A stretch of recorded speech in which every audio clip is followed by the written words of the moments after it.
avait fini avec on a regardé 3 paraboles, on a choisi 3 paraboles qu'on a disséquées un peu.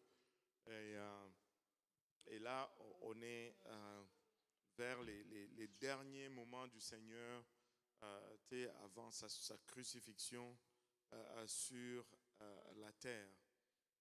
Et ces moments ont été ponctués de beaucoup d'accomplissements, des prophéties dans ces... on va regarder littéralement les derniers 4 jours du Seigneur Jésus-Christ avant sa crucifixion. Et beaucoup de choses se sont accomplies un peu dans le détail. Et ce qui confirme encore une fois la divinité du Seigneur Jésus-Christ et la véracité de la parole de Dieu. Quelqu'un qui disait que si Jésus n'était pas Dieu, alors il avait un sens exceptionnellement développé de se placer au bon moment, au bon endroit, pour que tout ce qui a été dit s'accomplisse. Il dit que juste si tu considères cela, tu te diras qu'il était un génie du timing, parce que les choses se sont accomplies. Même ce qu'il devait faire, il les a fait. Et ce qu'il devait subir, il les a subis. Et ce qui devait être fait sur lui, ça a été fait. Donc il y a des choses qui dépendaient de ses actions, mais d'autres dépendaient des actions des autres. Mais même ceux qui dépendaient des actions des autres se sont quand même accomplis sur lui. Et tout simplement extraordinaire. Là, on est vraiment, il doit retourner à Jérusalem afin que tout s'accomplisse. Et on va aller dans le livre de Matthieu. On va commencer à lire dans le livre de Matthieu, Matthieu 21. On va faire un peu de lecture. Alléluia.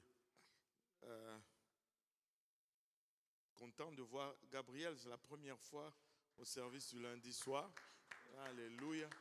Et il y a la sœur aussi. La sœur, c'est pardon? Sophie. La sœur Sophie, c'est la première fois aussi. C'est pas la première fois, hein? Le lundi soir? Ah bon. Donc nous deux, tu sais, j'ai douté un peu. Ben, c'est lui qui m'a induit en erreur, sœur Sophie. Bon, alléluia. Mais peut-être ça fait la première fois pour ce mois-ci. On va dire ça comme ça. Alléluia. Content de voir la sœur Sophie.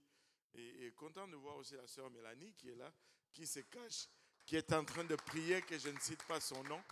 Hein, ce n'est pas la première fois, mais bon.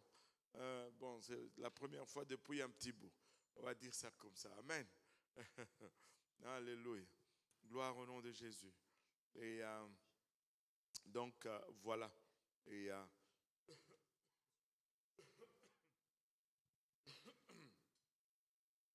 aïe, aïe.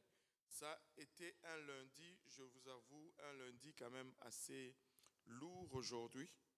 Et la fin de semaine était très chargée.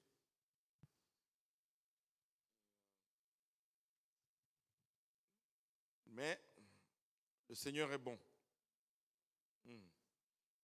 Bon, Matthieu 21, verset 1. Matthieu chapitre 21, verset 1. Lorsqu'ils approchèrent de Jérusalem et qu'ils furent arrivés à Bethphagée, vers la montagne des Oliviers, Jésus envoya 2 disciples, en leur disant, « Allez au village qui est devant vous, vous trouverez aussitôt une ânesse attachée et un ânon avec elle. Détachez-les et amenez-les-moi. Si quelqu'un vous dit quelque chose, vous répondrez, le Seigneur en a besoin, et à l'instant, il les laissera aller. » Or, ceci arriva afin que s'accomplisse ce qui avait été annoncé par le prophète. Dites à la fille de Sion, voici ton roi vient à toi, plein de douceur, et monté sur un âne, sur un ânon, le petit d'une ânesse. Waouh! Et j'ai toujours posé un peu ici, parce que je me projette un peu dans notre société aujourd'hui. Hein. Et le Seigneur, ils vont vers Jérusalem, ils arrivent à Bethphagée, Et là, il envoie ses 2 disciples chercher cet anneau-là.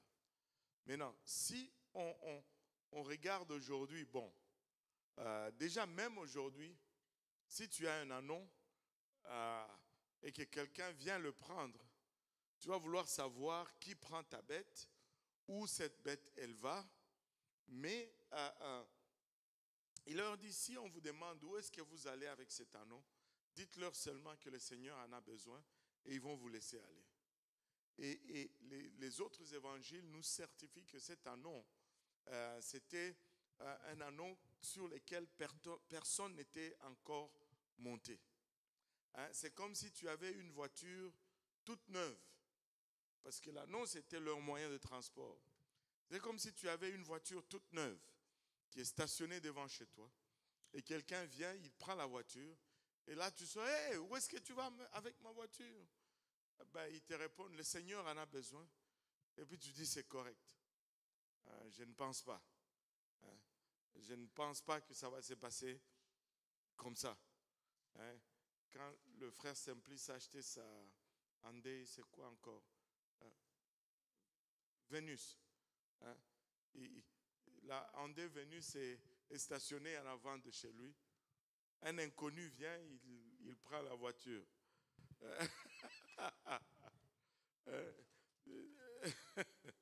Ça ne va pas se conclure comme ça s'est conclu dans la Bible.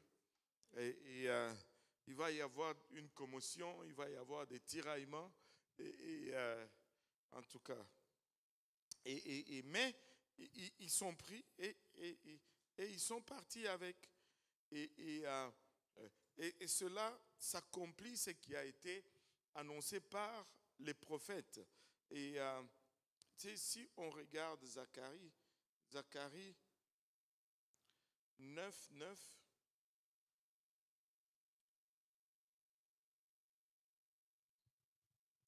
Zacharie chapitre 9, verset 9. Sois transportée d'allégresse, fille de Sion, pousse des cris de joie, fille de Jérusalem. Voici ton roi vient à toi, il est juste et victorieux, il est humble et monté sur un âne, le petit d'une ânesse. Waouh! Maintenant, regardez. Au cas où vous vous poserez des questions, Zacharie, c'est, si ma mémoire est bonne, environ 600 ans avant le Seigneur Jésus-Christ. Il avait écrit ça. Et là, le Seigneur vient l'accomplir à la lettre, plus de 600 ans plus tard. Plus de 600 ans plus tard, ça s'accomplit à la lettre. Il entre dans Jérusalem sur le dos d'une ânesse et sur le dos plutôt d'un ânon. Et le roi à l'époque s'est déplacé sur des chevaux. Et le cheval était le type de la force, le symbole de la force et de la puissance. Le cheval avait un culte après lui. Mais le Seigneur, même s'il était le roi de rois, n'a pas choisi d'entrer sur le dos d'un cheval, mais pour montrer son humilité, pour montrer combien il est humble, il est entré sur le dos d'un ânon, le petit d'une ânesse. Et regardons le verset 6. Matthieu 1, pardon. Matthieu chapitre 21, verset 6. Les disciples allèrent et firent ce que Jésus leur avait ordonné. Ils amenèrent l'ânesse et l'ânon, mirent sur eux leurs vêtements et le firent asseoir dessus. La plupart des gens de la foule étendirent leurs vêtements sur le chemin, d'autres coupèrent des branches d'arbres et en jonquèrent la route. Ceux qui précédaient et ceux qui suivaient Jésus crièrent « Hosanna au fils de David ! Béni celui qui vient au nom du Seigneur, Hosanna dans les lieux très hauts. » Lorsqu'il entra dans Jérusalem, toute la ville fut émue et l'on disait « Qui est celui-ci » La foule répondit « C'est Jésus, le prophète de Nazareth en Galilée. » Wow. Et regardez un peu.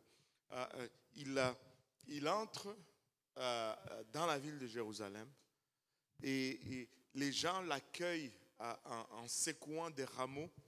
Hosanna, Hosanna au fils de David. Maintenant, laissez-moi encore une fois élaborer un peu là-dessus. Il n'y avait pas un arrangement préalable pour l'entrée du Seigneur, pour que la foule vienne l'attendre au bord des rues.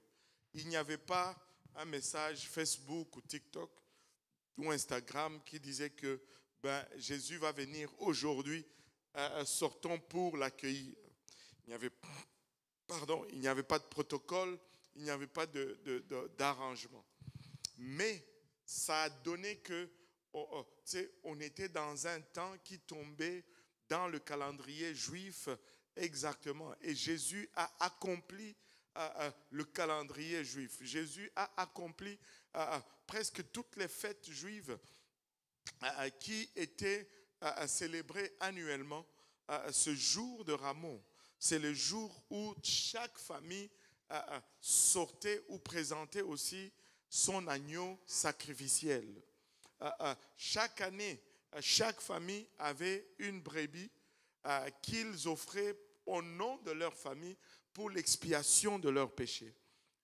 Ils allaient chercher ces anneaux à l'extérieur de Jérusalem et ces anneaux rentraient en procession et chaque brebis avait une pancarte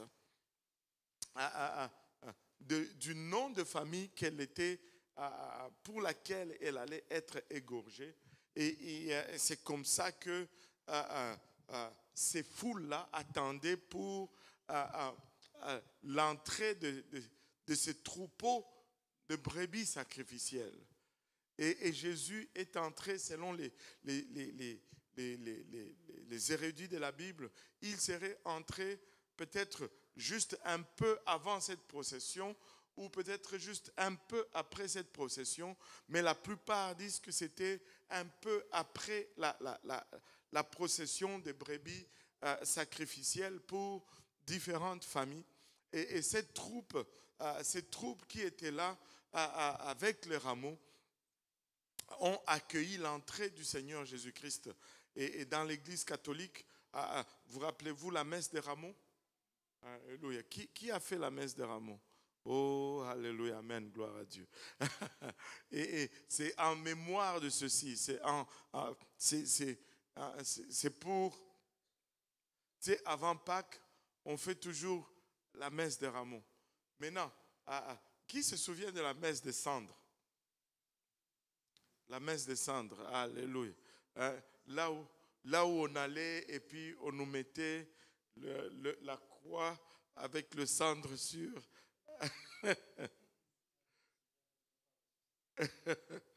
Aïe, aïe, aïe, moi j'ai reçu ça, le Seigneur. Merci Seigneur. Ah, tu n'étais même pas catholique. Ouais. Il profitait de nous. Hein. Il n'était même pas un de nous autres. Aïe, aïe, aïe. Allez. Et donc, vous savez, quand est-ce que vous savez d'où venait le cendre qu'ils font? C'est les rameaux de l'année passée qu'on brûle pour faire le cendre de cette année. Et Seigneur, tous ces rituels, mais on passe à côté. Et je ne sais pas pour vous, ils ont quand même eu de bonnes intentions. Alléluia. Maintenant, le Seigneur entre et les gens l'accueillent. Hosanna au fils de David, béni soit celui qui vient au nom du Seigneur. Hosanna dans les lieux très hauts. Et c'était une grande célébration. Et les gens se demandaient, mais c'est qui? Qui est celui-ci? Et ça confirme le fait que ce n'est pas lui qu'on attendait. Si c'était programmé, ben, on n'allait pas demander, mais c'est qui lui? Mais il avait son programme et il est entré selon son programme. Les gens disaient, c'est Jésus le prophète de Nazareth en Galilée. Et regardez, quand il est entré, il est allé tout droit au temple. Verset 12. Jésus entra dans le temple de Dieu, il chassa tous ceux qui vendaient et qui achetaient dans le temple, il renversa les tables des changeurs et les sièges des vendeurs de pigeons. Et il leur dit, il est écrit, ma maison sera appelée une maison de prière, mais vous, vous en faites une caverne de voleurs. Des aveugles et des boiteux s'approchèrent de lui dans le temple, et il les guérit. Mais les principaux sacrificateurs et les scribes furent indignés à la vue des choses merveilleuses qu'ils avaient faites, et des enfants qui criaient dans le temple, Hosanna au fils de David. Ils lui dirent, entends-tu ce qu'ils disent? Oui, leur répondit Jésus, n'avez-vous jamais lu ces paroles? Tu as tiré des louanges de la bouche des enfants et de ceux qui sont à la mamelle. Et les ayant laissés, il sortit de la ville pour aller à Béthanie, où il passa la nuit. Wow. Maintenant, Jésus entre dans le temple et là, il chasse tous ceux qui vendaient et qui achetaient dans le temple. Il renverse les tables, il sort le fouet et il chasse. Vous savez, ça a toujours été un sujet de débat. Qu'est-ce qui a motivé le Seigneur Jésus-Christ à agir aussi violemment? Et des fois, si nous ne faisons pas attention, nous pouvons tomber dans le même piège que les Juifs sont tombés à leur époque. Ils avaient la vérité à l'époque. Ils avaient l'accès au seul et unique vrai Dieu. Tu sais que les gens partaient de loin pour aller adorer à Jérusalem. Imaginez-vous le Nik éthiopien. Probablement, il était un de ceux-là. Pourquoi le Seigneur Jésus-Christ a chassé ces gens du temple? Mais les Juifs avaient commencé à voir l'œuvre de Dieu comme une routine.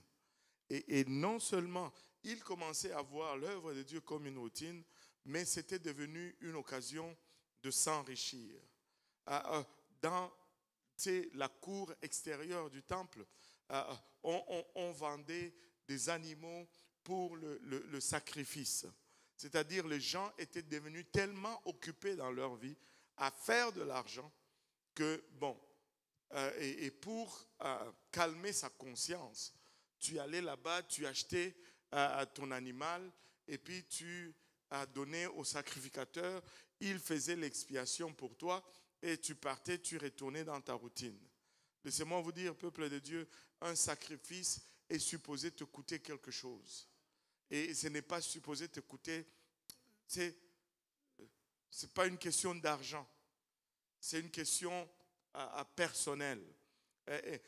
Les animaux qui étaient supposés être donnés en sacrifice, c'était des animaux qu'on sélectionnait, qu'on faisait grandir, qu'on vivait avec littéralement, auxquels on était attaché, de sorte que quand on les donnait en sacrifice, ça te faisait quelque chose, ça te faisait mal parce qu'il y avait un attachement. Je vais vous raconter une histoire qui va illustrer cela. En 2016, je suis parti au Congo avec ma famille pour la première fois. Mes enfants étaient en Afrique pour la première fois. Et quand on est arrivé là-bas, l'oncle de mon épouse, c'est un peu la pratique chez nous. L'oncle de mon épouse, pour venir saluer ses petits-enfants pour la première fois, il nous a amené une chèvre. Mais une chèvre sur 4 pattes. Ce n'est pas la chèvre que tu achètes chez Bébé Gou ou chez les Sénégalais ici. Non, non, sur 4 pattes. Vous voyez, il arrive à la maison avec sa voiture et on ouvre dans le coffre. Il y avait une chèvre dans le coffre. et les enfants étaient contents. Pour eux, c'était littéralement la première fois qu'ils avaient une telle proximité avec un animal un peu exotique, on va dire, on va utiliser le terme exotique. Et là, bon, on était là pour 3 semaines et le moment, on devait choisir un bon moment pour déguster la chèvre. Mais déjà la sœur Mélanie est choquée, vous voyez. En attendant que ce jour arrive, il fallait entretenir notre cadeau. Il ne fallait pas que cela se dégrade. Donc, les enfants sortaient la chèvre et la faisaient brouter. En avant, il y avait 2-3 parcelles qui n'étaient pas construites. Il y avait beaucoup d'herbes. Et ils allaient faire manger Biquette. Ils l'ont même surnommé Biquette. Ils allaient faire manger, brouter Biquette. Ah, voilà, Jonathan se rappelle de Biquette. Ils allaient faire manger Biquette. Et là, Biquette n'était plus un cadeau du grand-père destiné à la consommation. Il y avait un attachement. Mais quand on leur essayait de leur expliquer que le dimanche qui vient là, on va manger Biquette. Et il y a eu une révolte dans la maison. Parce qu'il y avait un attachement maintenant à cet animal. Et Yohan avait 9 ans à l'époque. Mais ce n'était pas facile maintenant d'égorger la chèvre et de faire la viande. Mais pourquoi vous me regardez tous comme si... Comment pensez-vous que le poulet que vous mangez là, comment pensez-vous que ça arrive dans votre plat? Aïe, aïe. On ne les cueille pas dans les arbres, là, les cuisses de poulet. Là. Alléluia. Et on devait user de stratégie maintenant. Donc, on a mis le jour de l'immolation dimanche. On a choisi dimanche. Pourquoi? Parce que on est sorti, on est allé à l'église avec tout le monde. Et là, on a fait venir des gens parce que là-bas, les gens viennent à la maison. Si tu veux faire la bonne viande, là, ils viennent à la maison avec tout leur équipement.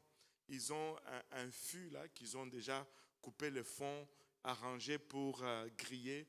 Et ils viennent avec leur couteau. Il y avait un manguier en arrière de la maison. Pendant que nous, on était à l'église, ils ont immolé Biquette. Ils ont immolé Biquette, ils l'ont enlevé la peau. Donc quand on est rentré à la maison, il y avait juste encore, je pense, quelques cuisses qui pendaient accrochées au manguier là. Mais tu pouvais sentir déjà l'arôme du barbecue au coin de la rue quand tu tournais la rue. Et je vous dis, c'était une très bonne viande. Mais quand on est arrivé à la maison, c'était le scandale. Tous les enfants étaient révoltés. Non, Mickey! Mais quand ils ont goûté à la viande,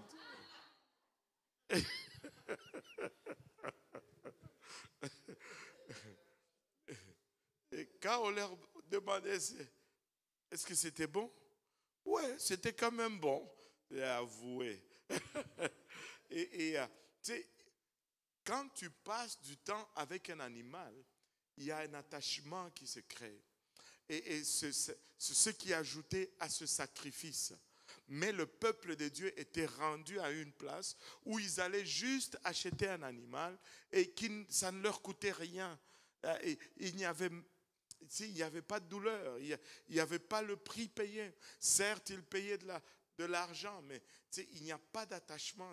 Ce n'était plus personnel, c'était devenu impersonnel. Et ça ne plaisait pas au Seigneur. Et maintenant, la cour était devenue cet endroit où on faisait du commerce, où on vendait.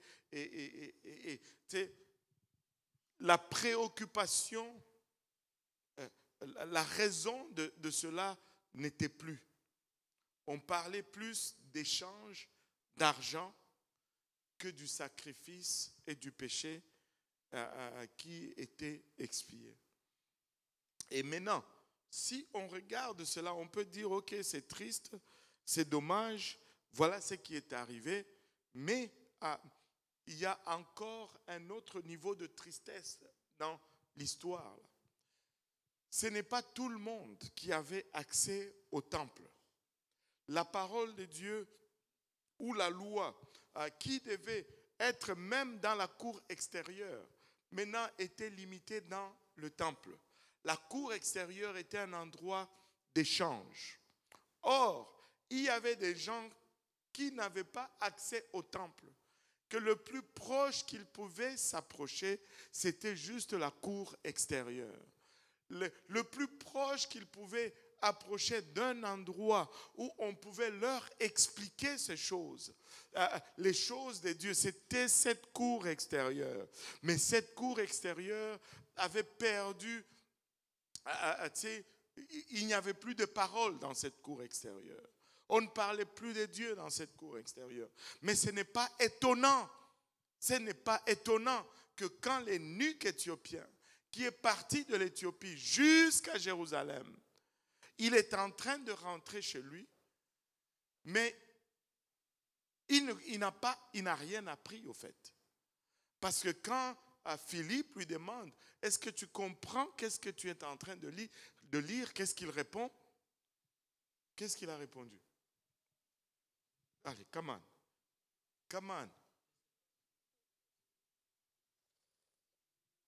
Qu'est-ce que l'eunuque avait répondu à Philippe? Comment vais-je comprendre si personne ne me l'a expliqué? Imaginez-vous si quelqu'un vient à l'église et il part sans que personne ne lui ait expliqué la parole de Dieu. Il a fait un voyage de loin, mais il n'avait pas accès au temple. Le plus qu'il pouvait, c'était la cour extérieure. Mais il a fait cela, il a peut-être fait une cérémonie, mais il est rentré sans explication. Il rentrait chez lui sans explication. Et laissez-moi vous dire, peuple de Dieu, que l'église ne devient pas un endroit où on parle des Canadiens, de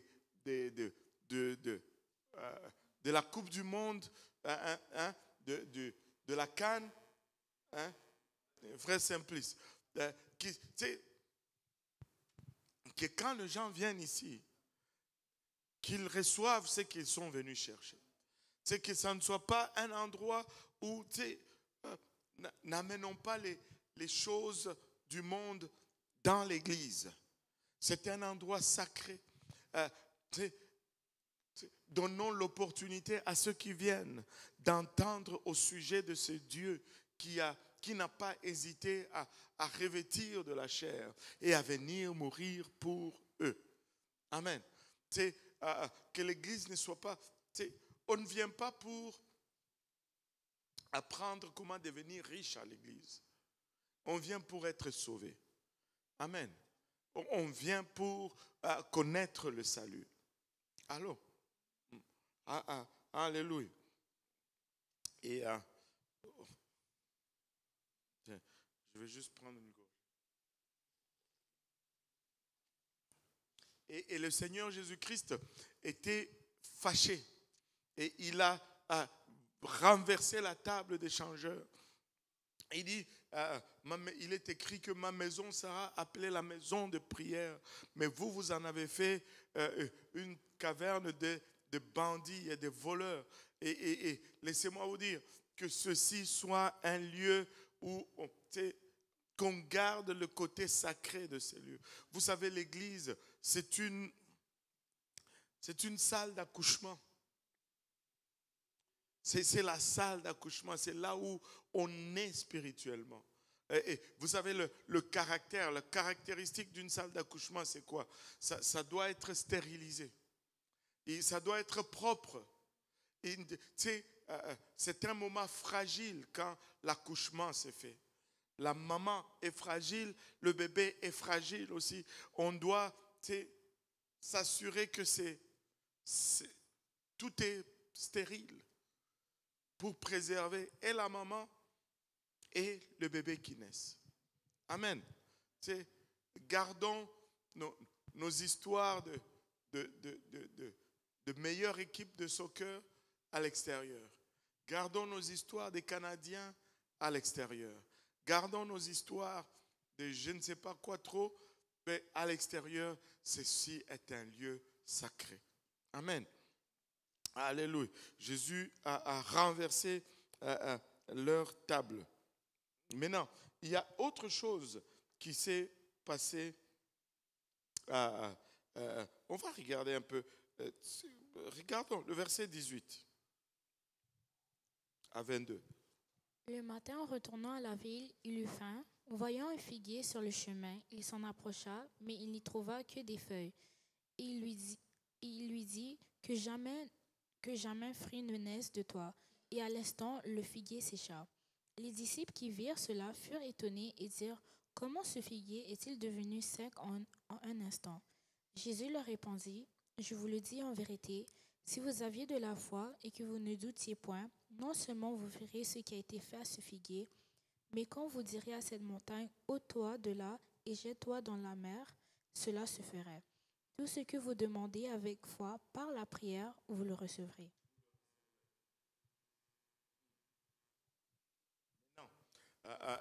Étudions un peu ceci. La Bible nous dit, le matin, en retournant à la ville, il retourne à Jérusalem et il voit un figuier sur le chemin. Il s'en approcha et parce qu'il avait faim, il voulait manger des figues. Je ne sais pas, avez-vous déjà mangé de figues?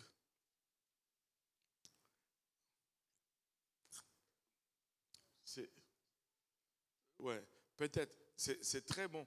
Tu sais, quand il y avait Mourelatos ici en face, des fois, souvent ils en vendaient.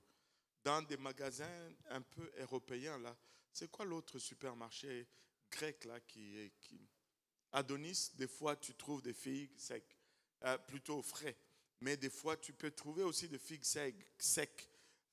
Chez Costco, des fois aussi, tu trouves des figues.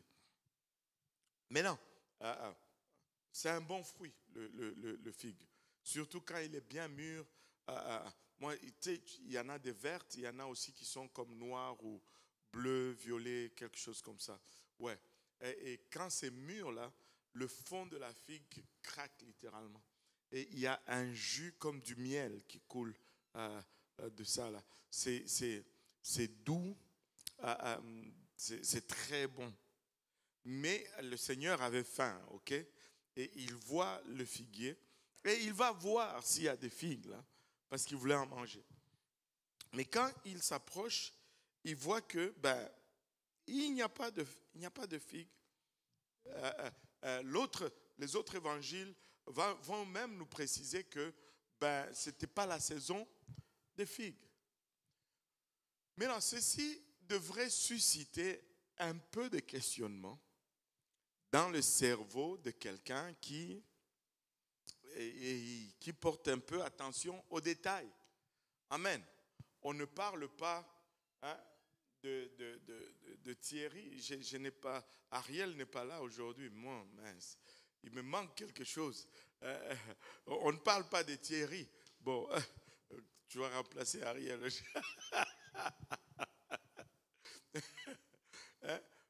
On ne parle pas de Thierry qui as-tu déjà mangé de figues? Bon, qui n'a pas encore mangé de figues ici? Bon, ok, je vais prendre Michael. On ne parle pas de Michael qui n'a jamais mangé de figues. Tu sais, va lui demander c'est quoi la saison de figues. Il n'a aucune idée. Amen. Est-ce que tu sais la saison des figues? Il dit je pense. Il fait le choix multiple.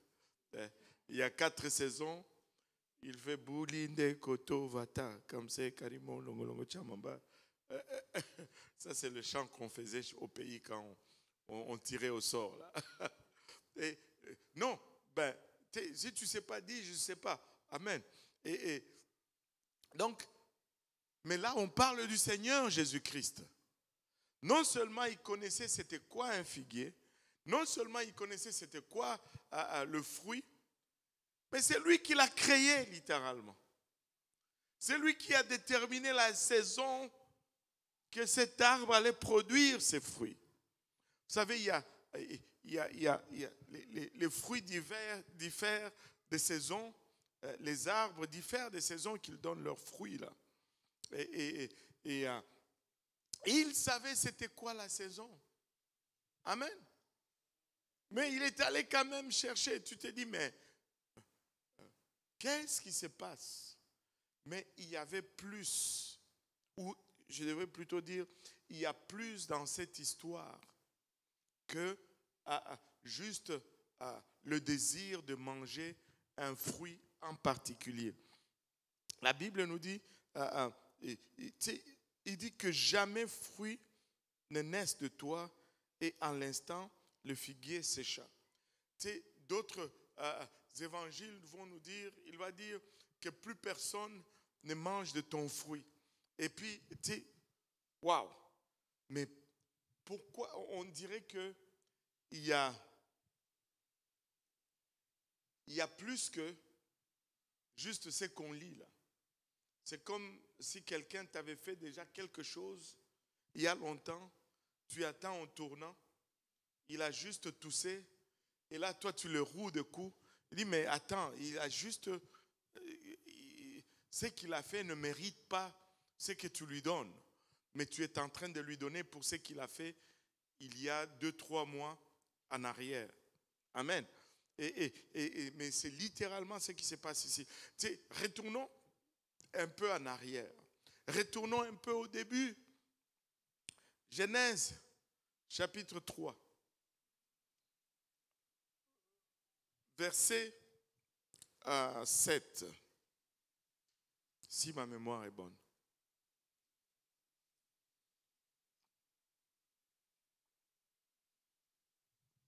Genèse chapitre 3, verset 7. Les yeux de l'un et de l'autre s'ouvrirent. Ils connurent qu'ils étaient nus et ayant cousu des feuilles de figuier. De feuilles de figuier. Du même arbre. Et puis? Et s'enfirent des ceintures. Voilà. Les probabilités sont très élevées que le fruit de la connaissance était le figuier. Et que Adam et Ève ont mangé de ce fruit. Et même quand tu regardes la tradition juive, le fruit de la connaissance, c'est le figuier selon les Juifs. Et les écoles rabbiniques se faisaient souvent en dessous d'un figuier. C'est en dessous du figuier que les enfants allaient étudier la parole de Dieu. On écrivait la parole de Dieu. Je ne sais pas s'il y en a qui vont se rappeler quand le rabbin nous a enseigné là-dessus. On écrivait justement la loi à mémoriser sur une ardoise. Et les enfants mémorisaient et répétaient, mémorisaient et répétaient. Et quand ils avaient mémorisé, et qu'est-ce que le rabbin faisait? Il prenait une figue mûre dont le bas était craqué, et il prenait cela, il effaçait l'ardoise avec, et le jus ou le sucre du figue était badigeonné maintenant partout sur cette ardoise, et quand l'élève ou le petit étudiant qu'ils appelaient les tamoldines récitait le verset après qu'on l'ait effacé avec ce fruit, il avait le droit de licher l'ardoise et de goûter à ces jus de figue. Et c'est pourquoi le psaume dit « Viens et goûte combien l'Éternel est bon. » Et tu sais, le figuier était ce fruit-là. Et là, quand le Seigneur le maudit, ce n'est pas parce que il n'y a pas de fruit, mais il est en train de régler les comptes qui ont affecté l'humanité depuis 4000 ans à son époque. Il est en train de dire que le rôle que plus personne ne mangera de ton fruit. Et cet arbre était sec depuis la racine. Le Seigneur a adressé ce qui s'est passé dans le jardin d'Éden. Il a réglé les comptes. Amen. Il a réglé les comptes. Maintenant,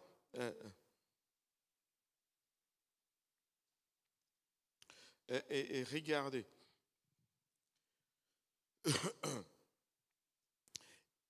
Ces jours-là, il se rendait au temple. La Bible nous dit, le matin, en retournant à la ville, il se rendait au temple. Regardez le verset 23.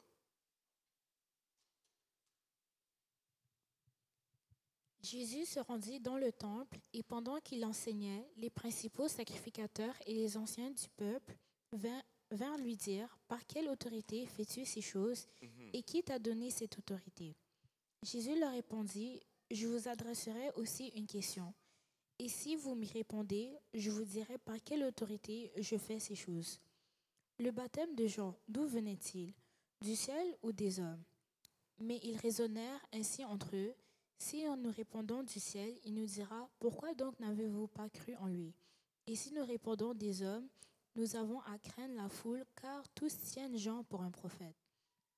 Alors ils répondirent à Jésus, « Nous ne savons. » Et il leur dit à son tour, « Moi non plus, je ne vous dirai pas par quelle autorité je fais ces choses. » Waouh! Et Jésus allait au temple comme ça tous les jours. Et il se faisait questionner. Et si vous harmonisez les évangiles, vous allez voir que c'est pendant 4 jours, chaque matin comme ça, il allait au temple et il se faisait questionner. Les anciens ou le Sanhédrin, les sacrificateurs, et lui posaient des questions pour voir s'il y avait des failles dans sa doctrine. Mais ils l'ont examiné pendant 4 jours. Pourquoi pendant 4 jours? Vous rappelez-vous Exode 12, on ne va pas le lire juste pour sauver un peu de temps. Exode 12, quand le Seigneur instaure la Pâque, il dit à Moïse, vous allez vous choisir une brebis sans défaut le 10e jour. Amen. Et le 14e jour, vous allez l'immoler. Mais du 10e au 14e jour, pendant ces 4 jours, ils avaient juste une chose à faire.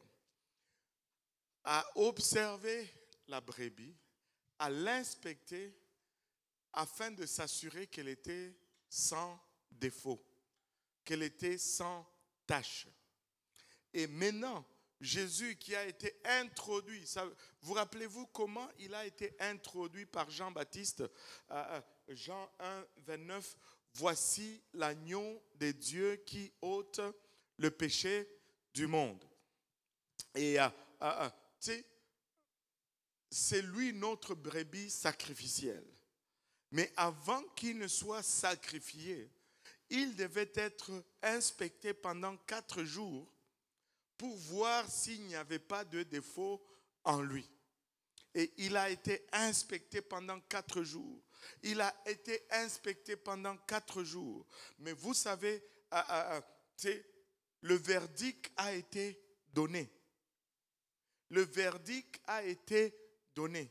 Quand il a été amené chez Pilate, Pilate l'a questionné. Quand Pilate est sorti devant le peuple juif, il a pointé vers Jésus, il a dit, voici l'homme.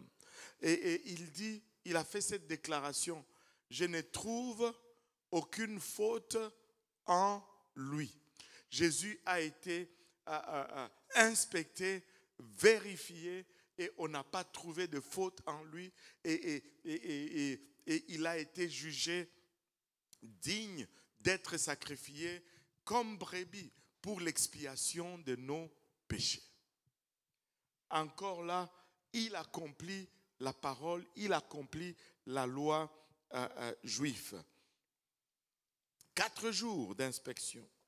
4 jours d'inspection avant qu'il réunisse ses disciples dans la salle haute. Regardons un peu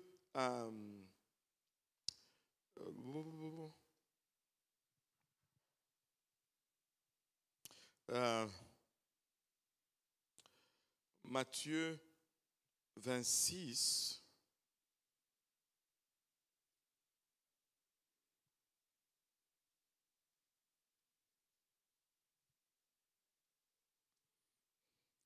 Matthieu 26.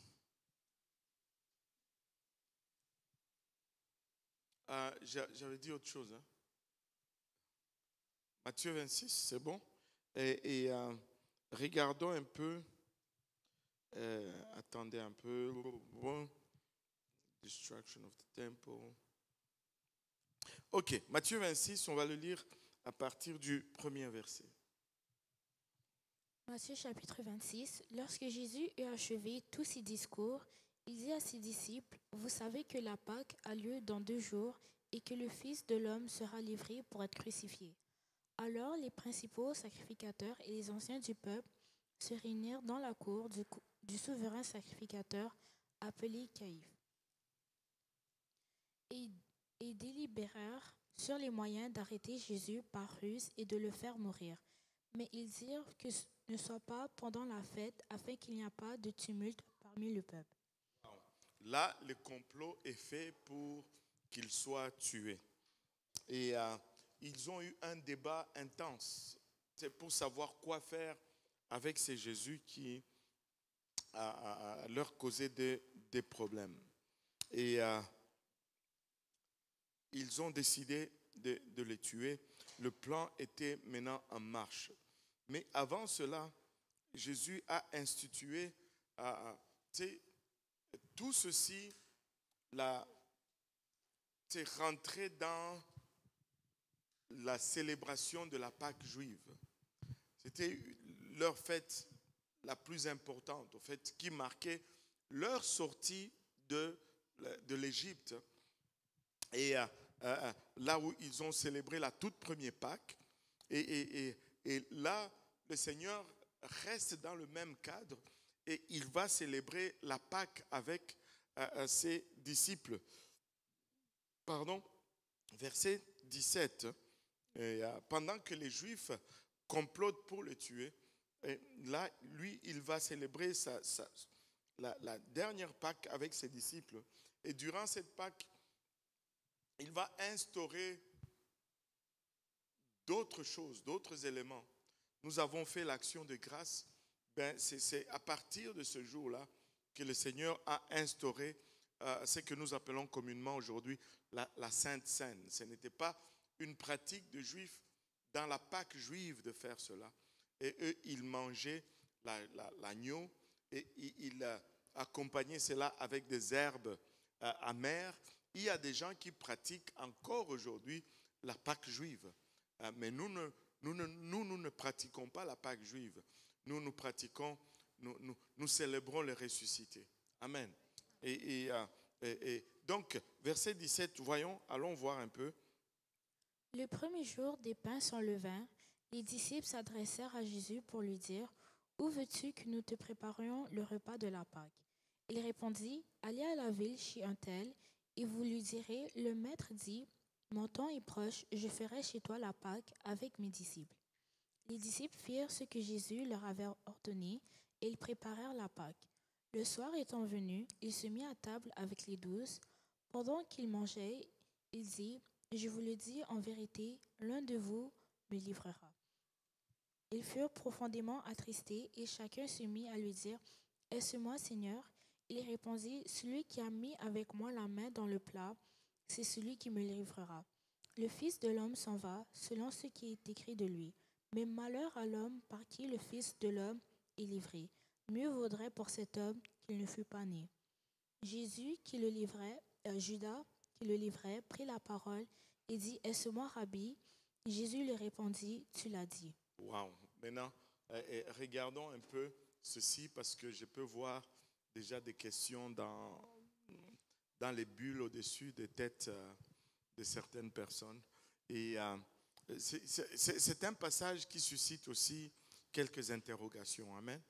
Parce que les évangiles nous donnent les événements, mais des fois, pour tout comprendre, il faut aller voir l'histoire dans les 4 évangiles. Comme ça, tu collectes tous les détails que l'autre a omis, que l'autre a donné, et ainsi de suite. Mais non, ils sont en train de manger. Si vous étiez là, si vous étiez là, admettons que vous étiez un des 12, et juste admettons que vous étiez Judas. C'est juste un exemple, ok? Je n'ai nommé personne. Et que le Seigneur dit, ben c'est lui qui va tremper le pain. Est-ce que vous allez tremper? Allô? Dites-moi un peu. Si tu vas et tu vois que lui, pas moi, n'est-ce pas? Allô? Hein? Come on, dites-moi la vérité là. Vous alliez tremper quand même? Mais en tout cas, ce serait un scandale. Mais alors, pourquoi est-ce que Judas, lui, l'a trempé? Oui, Michael. Toi, comment tu connais?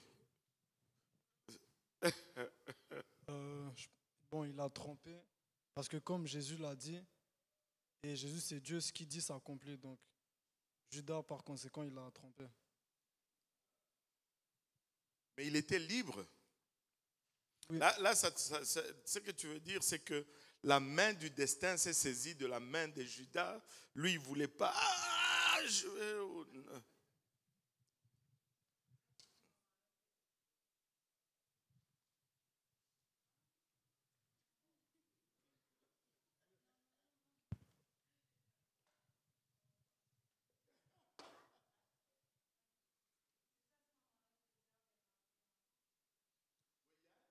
Il y a un détail comme ça après, mais laissez-moi juste d'abord éclaircir une chose, ok? Regardez ici. Lis un peu le verset 24. Le verset 24, ok? Le Fils de l'homme s'en va selon ce qui est écrit de lui.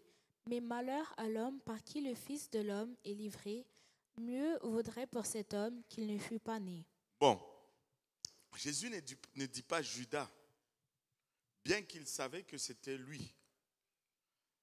Maintenant, la meilleure façon de l'expliquer, c'est vraiment comme ça. La parole de Dieu, c'est comme un script. Tu sais, quand tu veux faire un film, là, tu écris le scénario. Voilà, c'est un scénario. Maintenant, quand on a le scénario, on commence à chercher des gens qui vont jouer le rôle. Mais tu n'es pas obligé de jouer ce rôle-là, mais le scénario est écrit. C'est que Judas n'avait pas... Judas a le choix. Dieu nous donne à tous le pouvoir de choisir. Amen. Sinon, pourquoi le condamner si par destin, on l'a créé pour ça? Ça serait un peu injuste, ne pensez-vous pas? Bon, pour comprendre, il faut aller un peu plus loin. Je ne sais pas si... je vais vous donner des informations, mais je vais vous laisser quand même l'opportunité d'aller fouiller. Amen. Ok. Vous rappelez-vous d'un récit de la Sainte Seine qui, des fois, est sujet à controverse. On dit, le disciple que Jésus aimait était couché la tête sur la poitrine du Seigneur. Quand Jésus dit, c'est lui qui va me trahir, il ne dit pas à tous les disciples. Il le dit à celui qui était proche là. les autres, ce n'est pas tout le monde. Il n'était pas en train de dire, ben voici ce qui va arriver. Non, non, non, non, non, non. Allez, prenez l'histoire dans Matthieu, recherchez l'histoire dans Jean, recherchez surtout Jean, recherchez l'histoire dans Luc et lisez et mettez les choses ensemble. Judas était convaincu qu'il était en train de bien faire. Judas était un de ceux qui voulaient qu'Israël soit libéré de l'occupation romaine surtout. Tous, enfin la plupart des disciples, pensaient que Jésus allait restaurer le royaume là. Et la restauration du royaume passait par de se débarrasser des Romains. Et plusieurs théologiens vont te dire même que Judas pensait que quand il va trahir le Seigneur Jésus, il va le forcer un peu la main. Et Jésus allait être en position de montrer tout son pouvoir. Judas a vu Jésus multiplier le pain. Il a vu Jésus guérir les malades. Oui, Gabriel. Oui, essaye-toi un peu. C'est dans Luc 1. Uh-huh. Le verset, c'est 42, je crois, à peut-être 44. Vas-y, shoot. Elle s'écria d'une voix forte, « Tu es bénie entre les femmes. » Ah non, c'est pas celle-là, excusez-moi. Ok, ouais, je l'ai. 41. Mm-hmm. Dès qu'Élisabeth entendit la salutation de Marie, son enfant tressaillit dans son sein, et elle fut remplie du Saint-Esprit. Elle s'écria d'une voix forte, « Tu es bénie entre les femmes et le fruit de ton sein béni. » Mais je pense que ça parle de Judas, non? Non, ça parle de Jésus. Ok. Ouais, là, c'était Jésus. Là, ça parle au moment du Seigneur Jésus, quand Marie est allée rencontrer Élisabeth. Élisabeth qui était enceinte de Jean-Baptiste. Et voilà. C'est deux personnalités complètement différentes. Judas était membre d'une secte qu'on appelait les Zélotes. Et les Zélotes étaient ceux qui prônaient la libération d'Israël, même par la violence. Et Judas avait vu le Seigneur faire plusieurs miracles. Et il croyait dans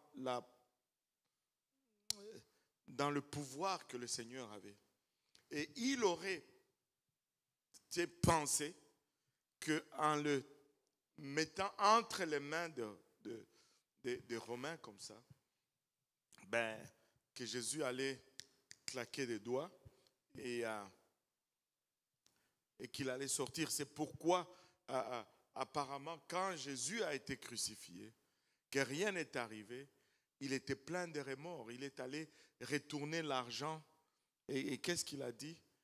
J'ai vendu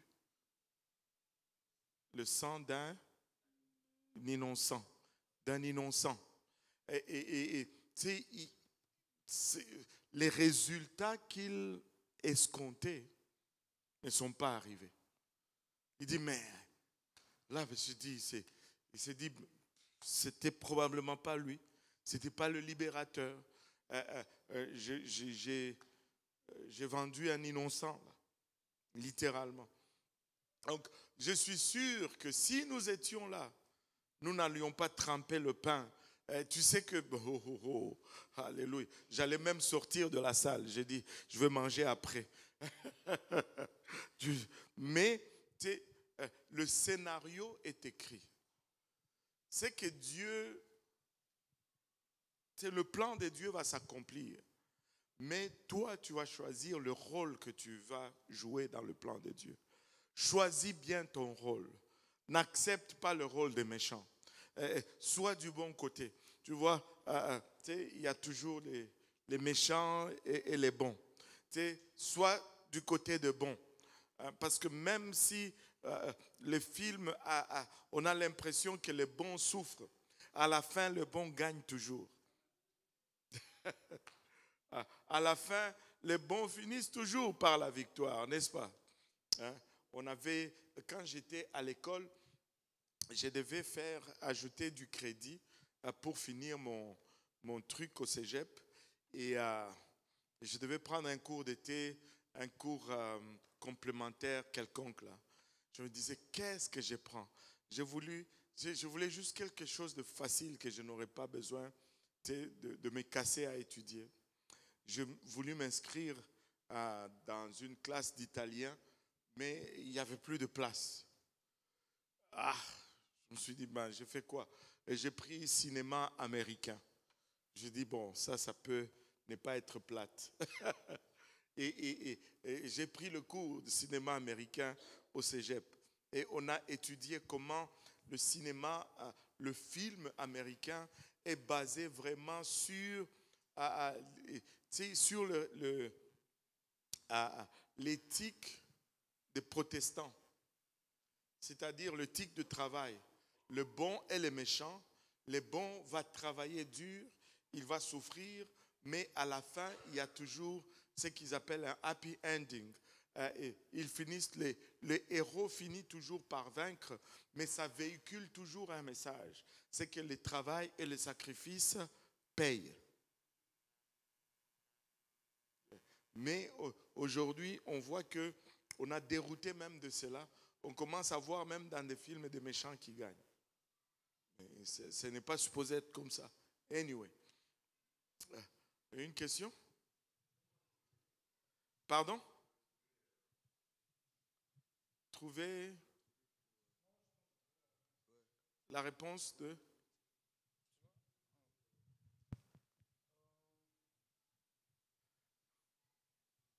Luc 22, verset 1. Lis-le. La fête des pains sans levain, appelée la Pâque, approchait. Les principaux sacrificateurs et les scribes cherchaient les moyens de faire mourir Jésus, car ils craignaient le peuple. Or, Satan entra dans Judas, surnommé Iscariote, qui était du nombre des 12.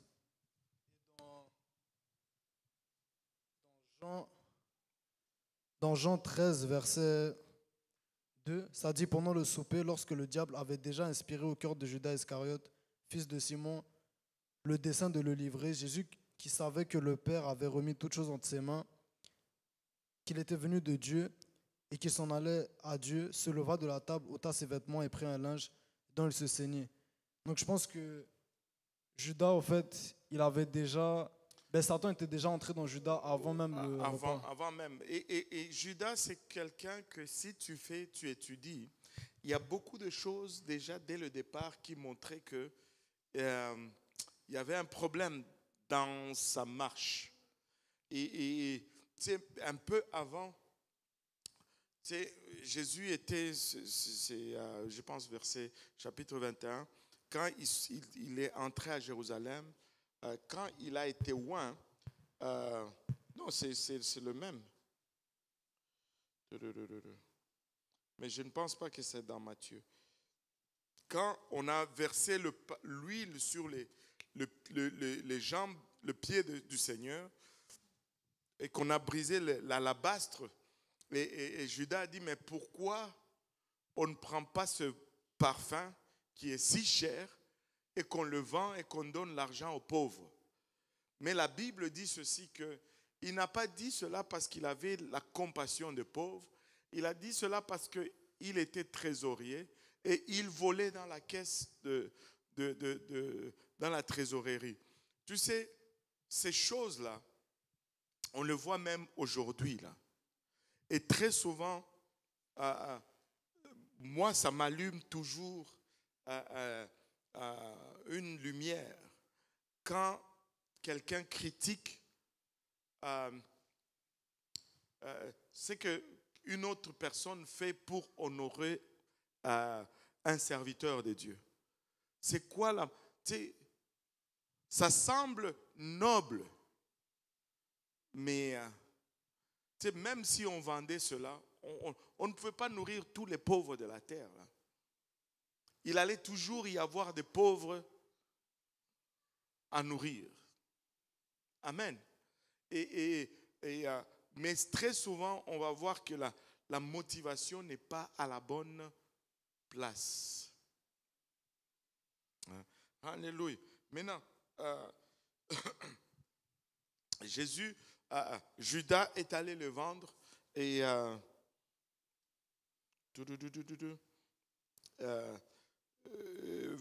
chapitre 26, on est encore dans vers 6, Matthieu 26. Lisons un peu 26.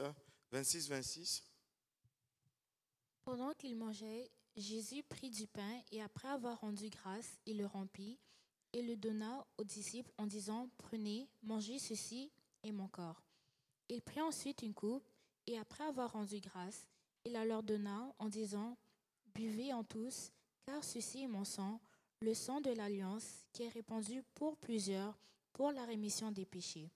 Je vous le dis, je ne boirai plus désormais de ce fruit de la vigne jusqu'au jour où j'en boirai du nouveau avec vous dans le royaume de mon Père. » Wow. Et là, le Seigneur instaure quelque chose de nouveau. Ça ne faisait pas partie de leur rituel ou de leur pratique de la Pâque que les Juifs célébraient. Et il a instauré les éléments qui vont vraiment être clés pour cette nouvelle alliance. Et il nous recommande de le faire en mémoire de ce qu'il va accomplir à la croix pour nous. Et je vais encore souligner ici que la Sainte Seine, ce qu'il a instauré ici, on le pratique. Plusieurs religions pratiquent cela à leur façon. Quand j'étais catholique, d'abord, il fallait être baptisé, faire la catéchèse, se faire baptiser, et puis après, se faire baptiser. Si, au fond, ça fonctionnait comme ça. Si tes parents étaient mariés à l'église catholique, on pouvait te baptiser comme bébé. Mais mes parents n'étaient pas mariés à l'église catholique. Et donc, moi, je n'étais pas baptisé comme bébé. J'étais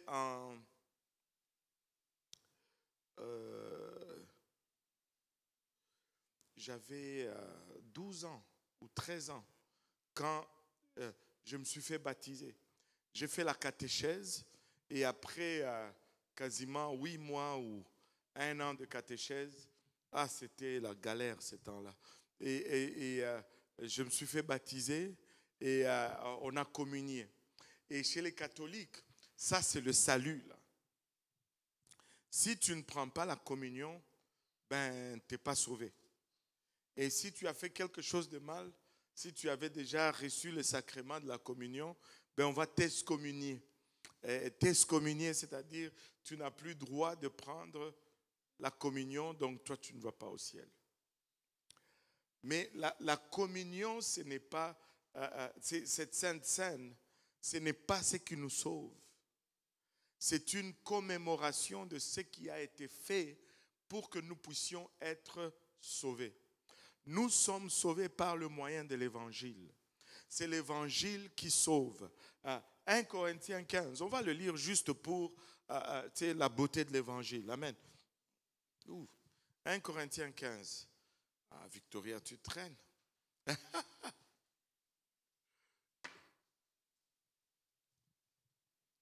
1 Corinthiens chapitre 15, verset 1. Je vous rappelle, frères, l'évangile que je vous ai annoncé, que vous avez reçu, dans lequel vous avez persévéré, et par lequel vous êtes sauvés. Et par lequel vous êtes sauvés.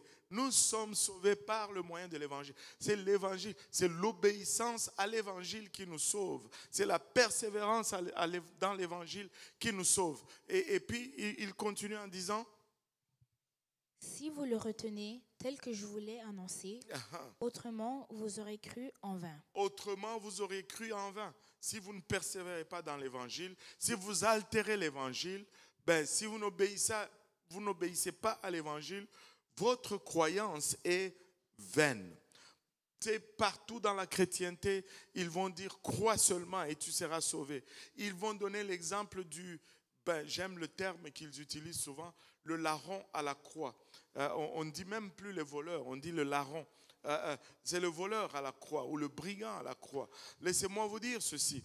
Le brigand à la croix n'a rien à voir avec l'évangile. Et tu sais, il y a des choses qu'il faut mettre en perspective. Vraiment, si ça c'était la voie du salut, toi tu accepterais d'aller à une croix pour être sauvé? Non, non. Tu ne veux pas être à la place de ce larron ou de ce voleur ou de ce brigand. La clé ou la compréhension est celle-ci. Ce brigand était encore sous l'ancienne alliance. Le testataire était encore vivant et l'alliance tient encore. Tu sais, Jésus n'est pas encore mort. Et il est sous l'ancienne alliance. L'ancienne alliance ne finit pas avec le livre de Malachie. L'ancienne alliance se finit avec Actes chapitre 2, littéralement. Quand la nouvelle alliance est établie, l'Église n'est pas née dans les évangiles. Jésus n'est pas encore mort. L'Église est inexistante. On ne peut pas demander à quelqu'un de l'ancienne alliance les conditions de la nouvelle alliance. Il n'est pas dans l'église, cet homme. Mais nous sommes dans l'église. L'église est née le jour de la Pentecôte. Pour nous, être sauvés, c'est différent de pour lui être sauvé. Et en plus de cela, vous savez, si vous avez reçu une contravention, je vais prendre un exemple. C'est la sœur, comment elle s'appelle? La sœur Karine. Elle avait stationné sa voiture sur la rue. Et puis bon, ils avaient mis les trucs de déneigement, mais elle n'avait pas vu ou ils n'avaient pas bien mis. Ben, ils lui ont donné un ticket. Elle a dit non, c'est pas juste. Ce n'était pas bien, la signalisation n'était pas bien indiquée et tout ça. Elle est allée devant le juge. Elle avait commis une infraction. Elle est allée devant les juges. Elle dit, mais monsieur le juge, moi je viens ici parce que je suis un honnête citoyen, j'ai fait tout comme il faut, mais là, les pancartes n'étaient pas bien mises, je n'ai pas vu, sinon pourquoi allais-je laisser la voiture là? Et le juge a regardé et dit, ouais, ben, je vois que vous, ça a l'air que vous êtes une bonne citoyenne. Elle a dit même, je suis chrétienne, je ne viens pas plaider ici. Et le juge a enlevé son amende. Elle dit, pour cette fois-ci, vous n'allez rien payer. Pourquoi est-ce qu'il avait ce pouvoir? C'est le juge. Le juge a l'autorité d'appliquer ou d'élever une sentence. Et savez-vous qui était à la croix? Ce voleur était à côté du juste juge. Il a le pouvoir d'élever une sentence. Et c'est ce qu'il a fait. Il a levé sa sentence. Allô? Alléluia. Donc, il n'est pas il n'est pas sous la nouvelle alliance. Il est sous l'ancienne alliance. Et pour être sauvé, il faut obéir à l'évangile en ce moment-ci. Nous sommes dans la nouvelle alliance. On est sauvé par l'évangile. C'est quoi l'évangile? Continue maintenant. Je vous ai enseigné avant tout, comme je l'avais aussi reçu. Paul, quand il dit cela, c'est seulement ce dimanche que je me suis rendu compte de cela. C'est comme s'il se lave les mains. Il dit, je vous ai enseigné avant tout, comme moi aussi je l'avais reçu. Il dit, moi là, je vous ai tout transmis comme je l'ai reçu. Je n'ai rien changé là-dedans. Si vous commencez à changer, c'est votre responsabilité. Mais moi, je vous ai transmis comme je l'ai reçu. Continue. Que Christ est mort pour nos péchés. Christ est mort pour nos péchés. Selon les Écritures. qu'il a été enseveli il a été enseveli et qu'il est ressuscité le troisième jour selon les et Écritures. qu'il est ressuscité le troisième jour selon les Écritures. Maintenant, comment est-ce que j'obéis à cela? Comment est-ce que ceci me sauve? Acte 2, 38 me dit comment ceci me sauve, parce que quand les gens ont posé la question Acte 2, 37, donne-moi d'abord 2, 37 et puis 2, 38. Après avoir entendu ce discours, Quel était le discours de Pierre? Je vais juste nous sauver du temps. Pierre, quand il s'est levé dans le livre des Actes, il a dit que Christ est venu, vous l'avez condamné, vous l'avez mis à mort, Christ est mort, il a été enseveli, mais il n'a pas vu corruption, parce que quand David parlait tu ne permettras pas que mes os voient corruption, ben, il parlait de Jésus. Jésus est ressuscité. Donc, Pierre a prêché l'évangile. Et quand les gens ont entendu ce discours, ben, ils ont posé cette question. Maintenant, après avoir entendu ce discours, ils eurent le cœur vivement touché et ils dirent à Pierre et aux autres apôtres, « Hommes frères, que ferons-nous » Pierre leur dit, « Repentez-vous et que chacun de vous soit baptisé au nom de Jésus-Christ pour le pardon de vos péchés et vous recevrez le don du Saint-Esprit. » Repentez-vous et que chacun de vous soit baptisé au nom de Jésus-Christ pour le pardon de vos péchés et vous recevrez le don du Saint-Esprit. Christ est mort, Christ a été enseveli et Christ est ressuscité. 3 éléments dans dans 1 Corinthiens 15, comme les éléments de l'évangile. Dans la réponse de Pierre, 3 éléments également, le baptême, la repentance, le baptême d'eau et le baptême du Saint-Esprit. Notre repentance nous identifie à la mort du Seigneur Jésus-Christ. C'est notre obéissance à la mort du Seigneur Jésus-Christ. Notre baptême d'eau, au nom de Jésus, c'est notre identification à son ensevelissement. Et notre baptême du Saint-Esprit, c'est notre identification à sa résurrection. Christ est mort, je me répands. Christ a été enseveli, je me fais baptiser. Christ est ressuscité, je reçois le don du Saint-Esprit. C'est comme ça qu'on reçoit le salut dans cette époque aujourd'hui. J'ai été déjà questionné là-dessus. Mais pasteur, si je suis dans le désert et qu'il n'y a pas d'eau là-bas, mais comment je fais? Je dis, mais qu'est-ce que tu fais dans le désert? C'est comment tu vis là-bas dans le désert sans eau? C'est peut-être ta première préoccupation d'abord là-bas. Hein? Sors de là. Sors du désert. Ça ne marche pas. C'est une question qui n'est pas logique. On n'est pas dans le désert là. Il y a plein d'eau là en haut. Pourquoi tu veux être à la place de celui qui est dans le désert alors que tu es ici là maintenant? Ça ne fait pas de sens. Amen. Alléluia. J'ai vu des gens se faire baptiser dans le désert.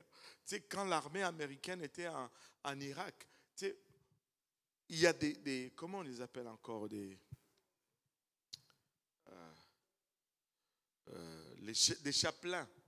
Les chapelains qui sont allés là-bas. Et ils prêchaient l'évangile et aux Irakiens et aux soldats américains. Et ils étaient dans le désert. Et ils étaient touchés par l'évangile. Et vous savez quoi? Ils ont creusé dans le sable. Mais le problème avec le désert, c'est que quand tu mets l'eau dans le sable, ça coule. Ben, ça s'infiltre, ça ne reste pas. Mais ils creusent, après avoir creusé dans le sable, ils mettent des bâches pour retenir l'eau. Et ils se font baptiser là au nom de Jésus-Christ pour le pardon de leurs péchés. Laisse-moi te dire, si tu veux vraiment, Dieu crée la voie pour que tu puisses obéir à l'évangile. Est-ce que Dieu a déjà fait la voie ici? Il y a tout un bâtiment, il y a un baptistère là avec de l'eau. Tu peux juste dire oui. Amen. Alléluia. Et si tu nous suis quelque part là en ligne, ben, appelle-nous et viens te faire baptiser au nom de Jésus-Christ pour le pardon de tes péchés. Mais la Sainte Seine, ce n'est pas le salut. La Sainte Seine, c'est une commémoration de ce que Dieu a fait, le prix que le Seigneur a payé pour que nous puissions être sauvés. Après, en quittant là-bas, un autre détail, c'est quand vous allez venir avec moi à Jérusalem, quand vous allez venir avec moi en Israël, quand vous allez venir, il faut venir en Israël. Je vous dis, c'est phénoménal. La sœur Mélanie vient en Israël avec moi. C'est Vando.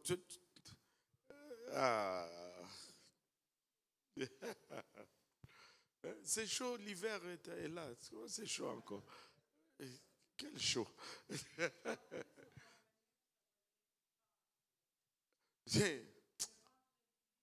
Wow, wow, wow, wow. Wow. Wow. Et vous vous entêtez encore à ne pas vouloir venir. Hein?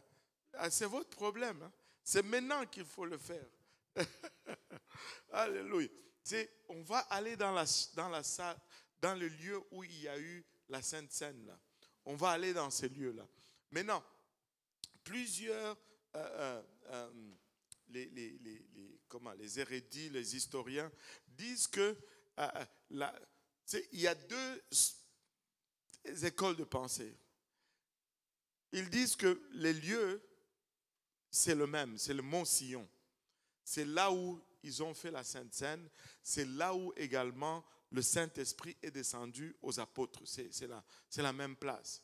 C'est le mont Sion, c'est le vrai Sion là. Et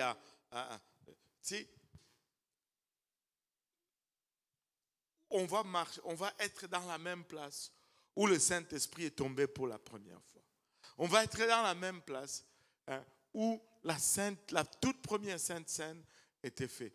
Laissez-moi vous dire, quand tu visites Israël, c'est comme si tu marches littéralement dans la Bible. Ça devient réel. C'est juste phénoménal. Et je m'écarte un peu, mais permettez-moi de m'écarter juste un tout petit peu. Et la place où moi j'ai eu mes plus fortes sensations, c'était à Shiloh, là où il y avait le premier tabernacle. Quand on était allé là, ils venaient juste de découvrir les lieux et ils venaient juste de faire des excavations. Il n'y a pas grand-chose, je vous l'avoue. C'est juste quelques pierres, quelques murets et ils t'expliquent comment ça se faisait et tout ça. Mais quand tu arrives là-bas, c'est comme si ton cœur va sortir de ta poitrine. Tu es transporté. Je ne sais pas si c'est... Il faut aller là-bas, il faut aller à Jérusalem. Et une autre place qui est vraiment phénoménale, c'est la montagne du temple. Et nous allons entrer dans des couloirs qui sont en dessous de la montagne et qui mènent le plus proche où était les lieux très saints. Et ils ont fait une chambre là. Et il y a tout le temps quelqu'un qui prie là-dedans. Et vous passez, il y a juste trop d'histoires, trop de sites et c'est juste phénoménal. C'est juste phénoménal. Il faut venir. Et après avoir quitté cette chambre haute, ils sont allés dans le jardin de Gethsémani pour prier. On n'a pas eu l'opportunité d'aller dans le jardin de Gethsémani lors du voyage que nous avons fait, parce qu'il y a tellement de sites à visiter et que des fois, l'itinéraire peut changer. Notre itinéraire avait changé parce qu'on avait une opportunité rare. Et l'opportunité rare, c'était d'aller à Macpéla, à Hébron. là où Abraham était enterré, là où Isaac, Jacob, Sarah, on est allé là et on a vu les cercueils d'Abraham, les cercueils d'Isaac. Et il faut juste venir. Victoria. Vous n'allez pas dire, oh, pasteur avait caché, si on savait.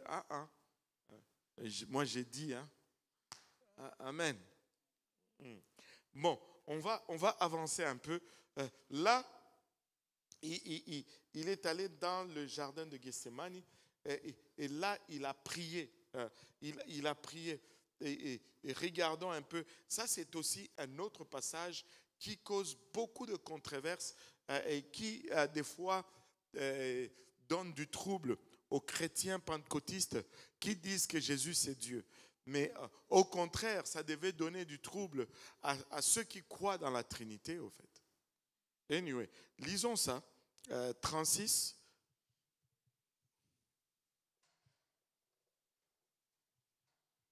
Matthieu chapitre 26, verset 36. Là-dessus, Jésus alla avec eux dans un lieu appelé Gethsémani. Il dit aux disciples, « Asseyez-vous ici pendant que je m'éloignerai pour prier. » Il prit avec lui Pierre et les 2 fils de Zébédée, et il commença à éprouver de la tristesse et des angoisses. Il leur dit alors, « Mon âme est triste jusqu'à la mort, restez ici et veillez avec moi. » Puis, ayant fait quelques pas en avant, il se jeta sur sa face et pria ainsi, « Mon Père, s'il est possible que cette coupe s'éloigne de moi. Toutefois, non pas ce que je veux, mais ce que tu veux. » Il vint vers les disciples qu'il trouva endormis. Il dit à Pierre, « Vous n'avez donc pu veiller 1 heure avec moi? Veillez et priez, afin que vous ne tombiez pas dans la tentation. L'esprit est bien disposé, mais la chair est faible. » Il s'éloigna une seconde fois et pria ainsi, « Mon Père, s'il n'est pas possible que cette coupe s'éloigne sans que je la boive, que ta volonté soit faite. » Il revint, il les trouva encore endormis, car leurs yeux étaient appesantis. Il les quitta et s'éloignant, il pria pour la 3e fois, répétant les mêmes paroles. Puis il alla vers ses disciples et leur dit, « Vous dormez maintenant et vous vous reposez. Voici l'heure est proche et le Fils de l'homme est livré aux mains des pécheurs. Levez-vous donc, allons, voici celui qui me livre s'approche. » Voici celui qui me livre s'approche. Maintenant, la plupart, le Seigneur est dans un moment critique ici. Et qu'est-ce qui fait que ce moment est tellement critique? C'est qu'il sait exactement qu'est-ce qui va lui arriver. Et encore, ça prouve sa divinité. Ce n'était pas un secret pour lui, ce qui allait lui arriver. Vous savez, nous avons tous été enfants. Amen. Quand tu as fait une bêtise là, et que tu sais que ton père est au courant, et quand tu vas rentrer, la chicotte va t'attendre. Juste l'idée de cette chicotte te cause de l'angoisse dans le cœur. Tu as peur, tu as une espèce de diarrhée là, ton ventre, ton ventre tourne littéralement. L'anticipation de la souffrance a de l'effet sur nous.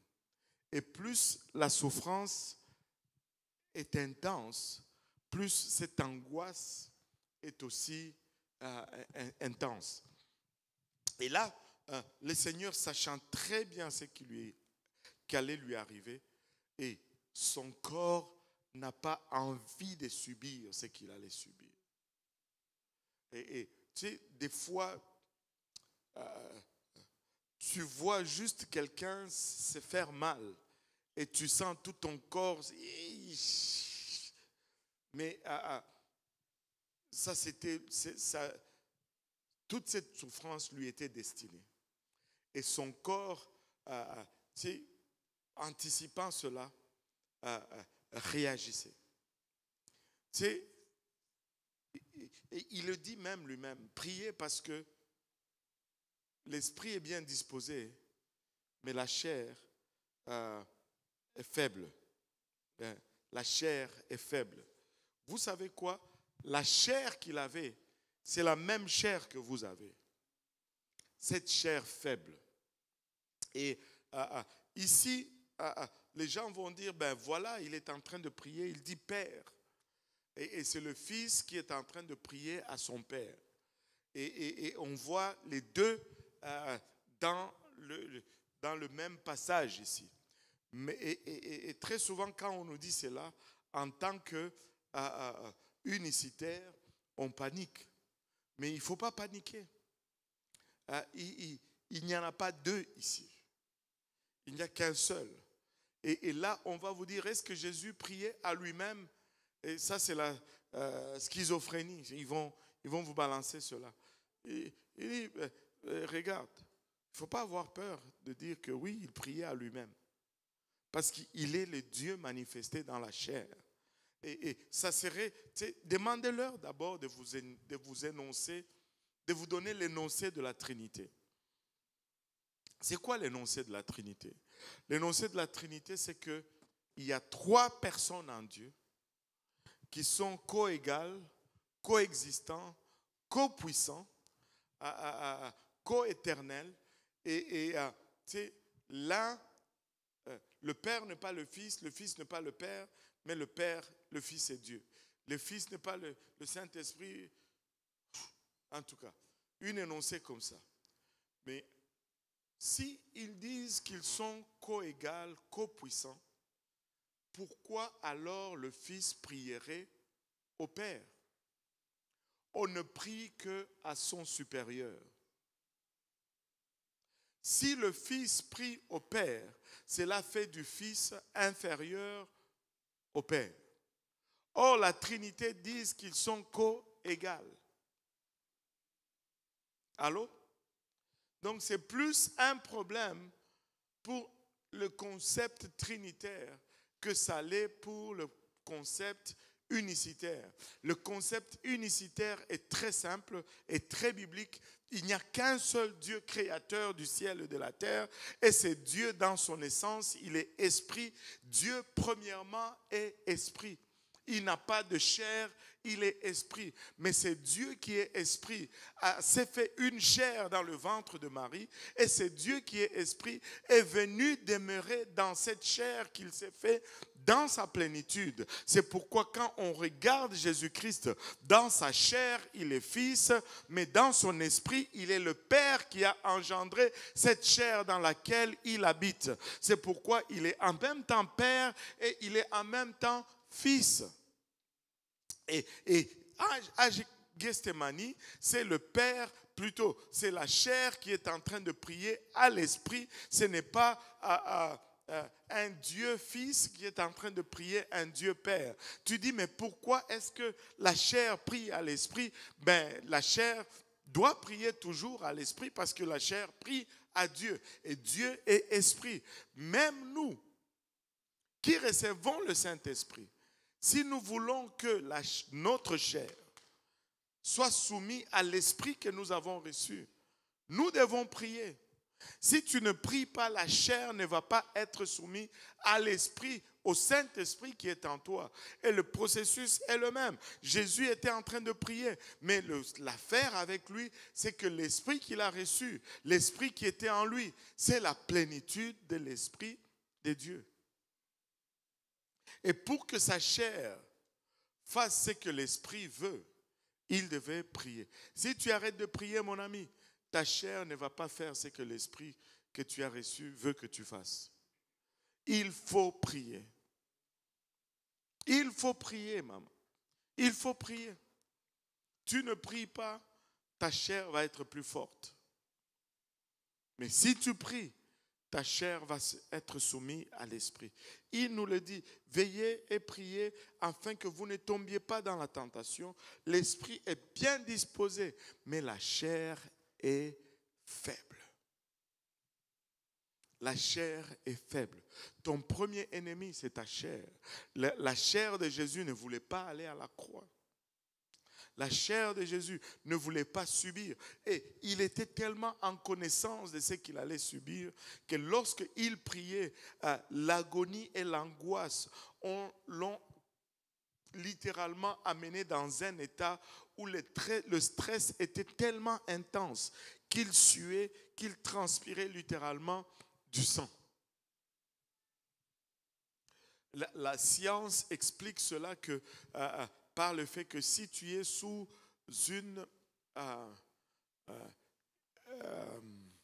ils disent que si tu es soumis à un niveau de stress très élevé, les extrémités de tes vaisseaux sanguins qui amènent l'oxygène à la peau explosent littéralement ou se dilatent. Et là, des fines gouttelettes de sang vont s'échapper de tes vaisseaux sanguins et vont se mélanger à la sueur. Et c'est ce que le Seigneur a subi dans le jardin de Gethsémani. Et un moment de stress intense quand il considérait ce qu'il allait subir. Gethsémani était intense. Et là, Judas est venu et il l'a trahi avec un baiser. Il dit aux soldats romains que celui que je vais embrasser, c'est celui-là. Et il est allé et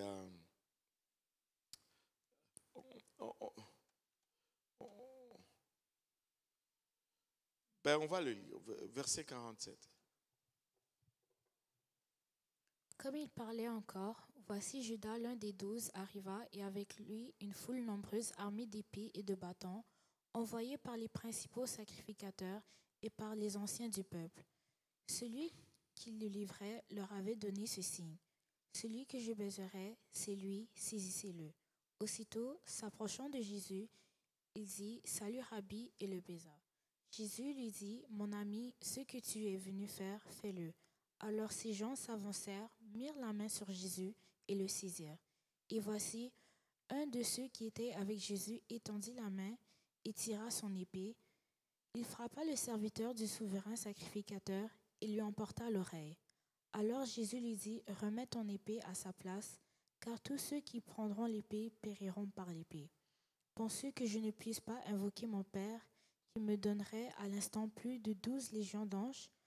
Comment donc s'accompliraient les Écritures d'après lesquelles il doit en être ainsi? En ce moment, Jésus dit à la foule: Vous êtes venus comme après un brigand, avec des épées et des bâtons, pour vous emparer de moi. J'étais tous les jours assis parmi vous, enseignant dans le temple, et vous ne m'avez pas saisi. Mais tout cela est arrivé afin que les écrits des prophètes fussent accomplis. Alors tous les disciples l'abandonnèrent et prirent la fuite. Tous, ils se sont sauvés. Ils étaient avec lui, mais quand c'est devenu chaud là, ils ont tous pris la fuite. Ils l'ont vu faire des miracles. Même à ça ne les a pas gardés autour de lui. Ils l'ont vu ressusciter des morts. Même à ça ne les a pas. Ils l'ont vu marcher sur l'eau. Mais quand le moment est venu là, ils se sont tous dispersés. Jésus a été pris et il a été conduit vers le souverain sacrificateur. Et là a commencé un moment terrible pour le Seigneur. Des nuits dans lesquelles il a été traîné à gauche et à droite, un procès bidon qui a été fait. Je lisais une fois, c'était un journaliste qui fait des recherches. Je pense que c'est lui qui a écrit Plaidoyer pour Jésus. Il a écrit, je pense, 2 ou 3 livres, Plaidoyer pour la résurrection. C'était un athée avant. Je pense qu'il s'appelle Lee Strobel. Et il a écrit ce livre parce qu'il était athée. Mais quand il a commencé, il était, je pense, journaliste à New York. Et quand il a commencé à faire des recherches sur, je pense que c'était sa femme qui était chrétienne. En tout cas, peut-être que je mélange 2 livres. Mais il a commencé à faire des recherches sur la véracité de la parole de Dieu. Il a fait des enquêtes professionnel. Et il est arrivé à la conclusion que tout ceci était vrai. Et il a écrit Plaidoyer pour Christ. Et dans ce livre, il parle du procès qu'ils ont fait sur Jésus. Il dit que si tu regardais l'histoire, l'historique de comment on appelle ça les... le terme juridique m'échappe là.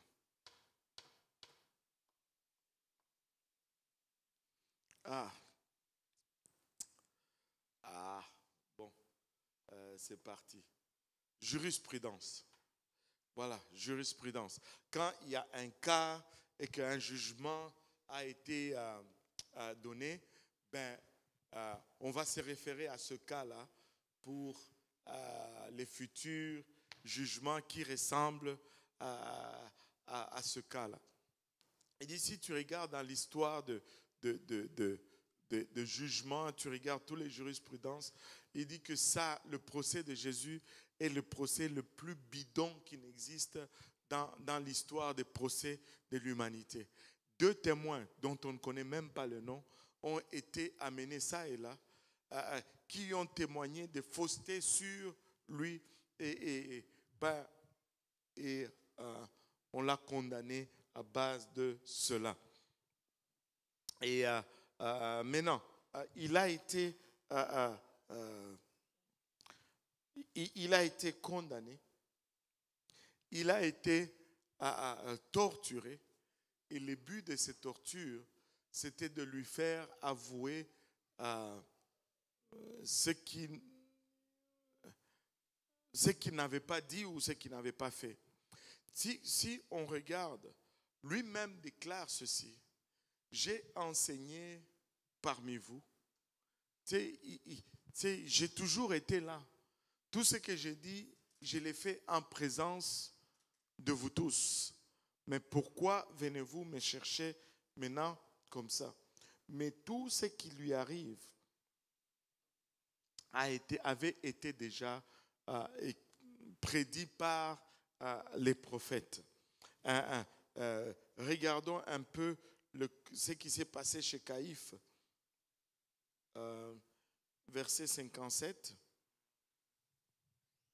Ceux qui avaient saisi Jésus l'emmenèrent chez le souverain sacrificateur Caïphe, où les scribes et les anciens étaient assemblés. Pierre le suivit de loin jusqu'à la cour du souverain sacrificateur, y entra et s'assit avec les serviteurs pour voir comment cela finirait. Les principaux sacrificateurs et tout le Sanhédrin cherchaient quelques faux témoignages contre Jésus suffisants pour le faire mourir. Mais ils n'en trouvèrent point, quoique plusieurs faux témoins se fussent présentés. Enfin, il en vint 2 qui dirent: celui-ci a dit, je puis détruire le temple de Dieu et le rebâtir en 3 jours. Le souverain sacrificateur se leva et lui dit: ne réponds-tu rien? Qu'est-ce que ces hommes déposent contre toi? Jésus garda le silence. Et le souverain sacrificateur, prenant la parole, lui dit: je t'adjure par le Dieu vivant de nous dire si tu es le Christ, le Fils de Dieu. Jésus lui répondit: tu l'as dit. De plus, je vous le déclare, vous verrez désormais le Fils de l'homme assis à la droite de la puissance de Dieu et venant sur les nuées du ciel. Alors le souverain sacrificateur déchira ses vêtements, disant: il a blasphémé. Qu'avons-nous encore besoin de témoins? Voici, vous venez d'entendre son blasphème. Que vous en semble? Ils répondirent: il mérite la mort. Là-dessus, ils lui crachèrent au visage et lui donnèrent des coups de poing et des soufflets en disant: Christ prophétise, dis-nous qui t'a frappé. Waouh! Maintenant, regardez un peu ceci. Les souverains sacrificateurs cherchent des faux témoins qu'ils ne trouvent pas.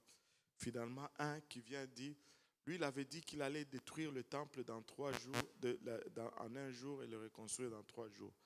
Est-ce que, même entre vous là, ça c'est un crime? Si tu viens ici, tu dis, moi, l'église de Saint-Laurent, là, c'est 1 jour, j'ai tout détruit. Et puis 3 jours, je le... Est-ce que ça, c'est condamnable? Et tu as peut-être pas de bonnes intentions, mais on ne peut pas faire un procès sur des intentions. Là. Allô? Et là, tu sais, on les pousse, on dit, on t'adjure par le Dieu vivant, dis-nous si tu es le Christ et le Messie. Tu sais, on le pousse à dire quelque chose, pas pour qu'il puisse croire, mais pour qu'il puisse le condamner en fait. Ce n'était pas, il ne cherchait pas la vérité, il cherchait un aveu ou une raison. Et là, Jésus le dit, tu l'as dit, c'est toi qui l'as dit. Et là, il dit, de plus, je vous le déclare, vous verrez désormais le Fils de l'homme assis à la droite de la puissance de Dieu et venant sur les nuées du ciel. Wow! Quand il a dit ça, c'était le scandale. Alors le souverain sacrificateur, schlack, il déchira ses vêtements. Blasphème. Mais selon la loi, un souverain sacrificateur ne peut pas déchirer ses vêtements. Un souverain sacrificateur ne doit pas pleurer en fait. Vous rappelez-vous de Moïse et de Aaron, quand le fils d'Aaron avait amené du feu étranger, le feu est sorti de l'autel et les a consumés. Et Aaron voulait commencer à pleurer. Oh, mes enfants, mes enfants. Moïse l'a dit non. Tu ne pleures pas.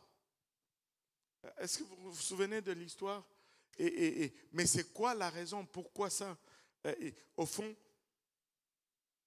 quand tu étudies la parole, tu arrives à cette conclusion. C'est pleurer, déchirer les vêtements, c'est surtout déchirer ses vêtements. C'était le signe de désespoir total pour le peuple juif. Or, le souverain sacrificateur, c'est lui qui va dans la présence de Dieu. C'est lui qui rapporte ce que Dieu dit au peuple. C'est lui qui reflète l'image de Dieu. Amen. Mais si lui, qui entre dans la présence de Dieu, arrive à une place où il est totalement désespéré, qu'en sera-t-il de ceux qui n'approchent pas la présence? Si un jour un prédicateur s'est levé devant la chair et qu'il disait « Wow, laissez-moi vous dire, Église, il n'y a plus d'espoir pour nous. C'est fini. On fait comment ?» Il y a de ces choses qu'un souverain sacrificateur ne peut pas faire à cause de sa place, à cause de son rôle, à cause de ce qu'il...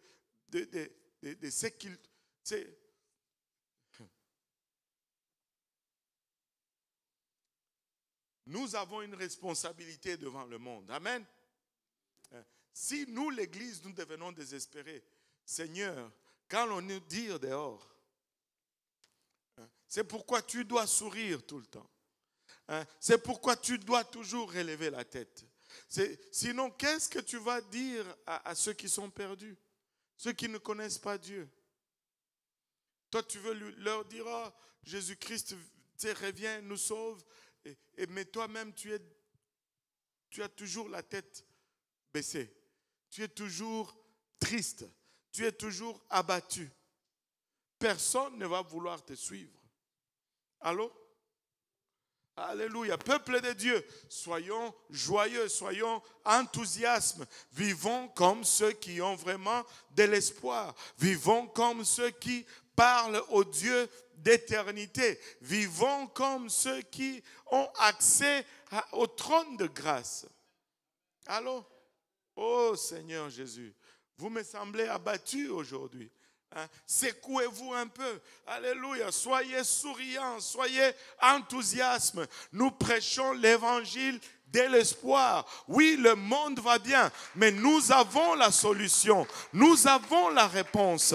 Nous avons, alléluia, la voie de sortie de cette crise. Et la solution, c'est Jésus. Nous avons Jésus. Nous pouvons marcher la tête haute. Oh Jésus, aide-nous Seigneur. Aide-nous Seigneur. Mais le souverain sacrificateur déchire ses vêtements en ce jour-là. Et vous savez, quand un souverain sacrificateur déchire ses vêtements, il perd le sacerdoce. Il n'est plus le souverain sacrificateur. Personne n'a relevé cela. Mais dans le spirituel, boum, ça s'est passé. Le sacerdoce est passé de Caïphe à Jésus. En ce moment-là, Jésus est devenu le souverain sacrificateur et l'agneau sacrificiel. Il était déjà introduit comme l'agneau sacrificiel, mais en ce moment-là, il est devenu le souverain sacrificateur. Et il avait besoin de remplir les deux rôles. Il est la porte et il est aussi le berger. Fou. Alléluia. On va voir pourquoi, le lundi prochain, on va voir pourquoi il devait être aussi le souverain sacrificateur. Amen. Alléluia. On va voir pourquoi il devait prendre le sacerdoce. Il devait prendre le sacerdoce. Le sacerdoce est passé de Caïphe à Jésus. Et il est le souverain sacrificateur selon l'ordre de Melchisédek. Vous savez quoi? On ne peut pas avoir deux sacerdoces en même temps.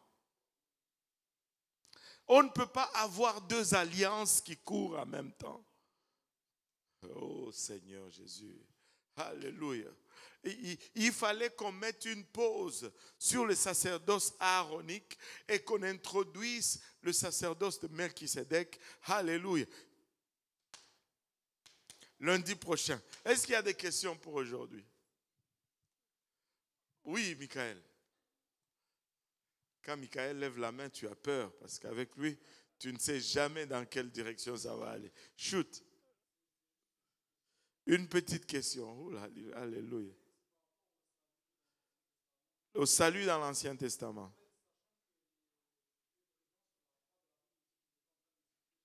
On prend ça en compte.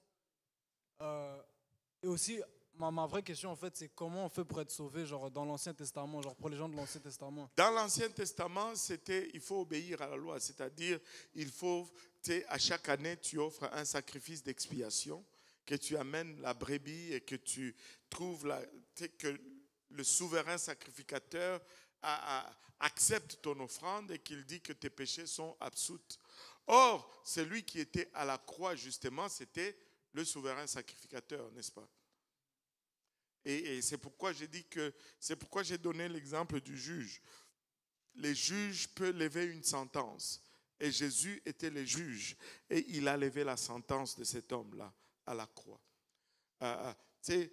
Il n'est pas venu avec une brebis, mais il a eu la faveur du souverain sacrificateur qui a... c'est quoi le terme juridique? Il a levé sa sentence. C'est tout simplement cela. Mais encore là, à la différence du Nouveau Testament, dans l'Ancien Testament, tu devais faire cela à chaque année. Parce que quand tu faisais le sacrifice, ça n'enlevait pas tes péchés, ça les renvoyait juste pour un an. Et c'est pourquoi il le refaisait encore et encore et encore. Et quand tu étudies le livre d'Hébreux, c'est pourquoi dans le tabernacle, il n'y avait pas de chaise. Il y avait une table, il y avait l'autel de parfum, il y avait le chandelier, mais il y avait la cuve d'airain, il y avait l'autel des holocaustes, mais il n'y a pas de chaise. Personne ne pouvait s'asseoir. Et ça, c'est très symbolique parce que personne ne pouvait s'asseoir parce que le travail n'était jamais fini. Mais quand le Seigneur, Oh, là, tu es en train de me pousser à vendre un peu la mèche pour lundi prochain. Lundi prochain, on va continuer là-dessus. Lundi prochain, on va continuer là-dessus. Alléluia. Il faut venir lundi prochain pour... Amen. Pour savoir la suite. Alléluia. Si on dit tout aujourd'hui, maman Jacqueline ne va pas venir lundi prochain. Non, je la taquine un peu. Maman Jacqueline est toujours là. Amen. Alléluia. Bon, d'autres questions? Michael, encore toi. Dernier. Mais du coup, est-ce que Jésus était déjà souverain sacrificateur sur la croix ou c'était encore Caïphe ou c'est quand il est mort? Parce qu'il est devenu souverain sacrificateur là. Quand on a dit, quand Caïphe a déchiré ses... Ben, il n'est pas encore crucifié là. Hein? C'était avant. Ouais. Donc quand il est à la croix, là, il est déjà souverain sacrificateur. C'est bon? Yes, sir. Hein? Il est déjà souverain sacrificateur parce que Caïphe a déchiré ses vêtements alors qu'il était en train d'avoir une entrevue avec lui. Ouais. Il est déjà souverain sacrificateur. Alléluia. Amen. Alléluia. D'autres questions à part Michael? Michael, lui, il a fini son quota d'aujourd'hui. Non, je le taquine tout simplement. Alléluia. S'il n'y a pas d'autres questions, je vais remettre ça au doyen qui va nous conclure en prière. Et j'ose croire que là, en arrière, ils sont prêts. Lèvons-nous dans la présence du Seigneur. Élevons la voix ensemble. Seigneur, nous te bénissons, nous te rendons grâce, nous te disons merci. Merci encore, Papa, pour ta parole. Merci pour ce beau monde. Merci encore, éternel Dieu de gloire, pour la température. Merci, Seigneur, éternel Dieu de gloire, pour tout ce monde que tu as pourvu, éternel Dieu de gloire, afin que nous ayons, Papa, la fraternité tout à l'heure. Seigneur, nous prions, Papa, que tu raccompagnes chacun de nous à son domicile tout à l'heure. Nous te rendons grâce pour toutes choses, Seigneur. Bénis et sanctifie chacun de nous, Seigneur, et que la prochaine fois, nous soyons encore plus nombreux. Que le peuple de Dieu dise au nom de Jésus. Alléluia. Gloire au nom de Jésus. Gloire au nom de Jésus. Merci Seigneur. Alléluia. Merci Seigneur. Et il y a un repas qui est préparé par nos sœurs. Vous pouvez juste les honorer en dégustant. Si vous devez courir, vous pouvez prendre pour emporter. Il s'arrange toujours pour que cela soit possible. Amen. Gab, ça va bien. J'ai coupé. Ouais. Hein? Ça me fait bien.